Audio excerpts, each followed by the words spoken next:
Nicolas Hulot ne sera pas jugé. Ce lundi 12 septembre, le parquet de Paris a décidé de classer sans suite l'enquête visant l'ancien présentateur d'Ushuaïa Nature pour des faits de viol et agression sexuelle sur mineurs, rapportent nos confrères de BFM TV. La justice considère en effet que les faits sont prescrits. Cette enquête préliminaire avait été ouverte en novembre 2021 après la diffusion d'un reportage sur France 2 dans l'émission Envoyé spécial, dans lequel 6 femmes accusaient l'ancien ministre de l'écologie de violences sexuelles. Les faits auraient eu lieu entre 1989 et 2001, et l'une des accusatrices était mineure à l'époque des faits qu'elle dénonçait.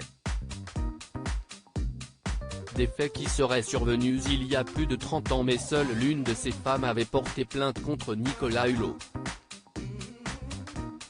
Dans l'émission, elle expliquait que l'ancien animateur de TF1 l'avait agressée après une émission à la Maison de la Radio, en 1989, alors qu'elle n'était âgée que de 16 ans. Selon elle, il l'aurait forcée à lui faire une fellation. C'est suite à ce témoignage que le parquet de Paris avait décidé d'ouvrir une enquête.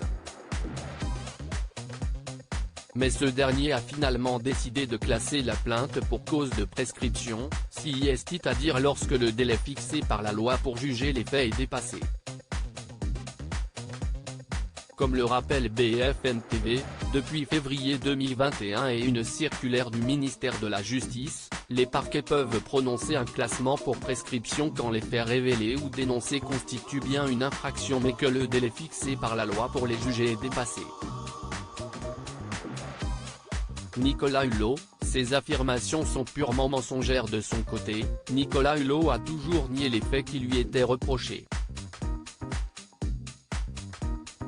Je veux le dire sans formule, sans élément de langage, ni de près ou de loin, je n'ai commis ces actes. Ces affirmations sont purement mensongères, avait-il assuré sur le plateau de BFM TV la veille de la diffusion du reportage d'Envoyé spécial. L'ancien ministre en avait également profité pour annoncer son retrait de la vie publique.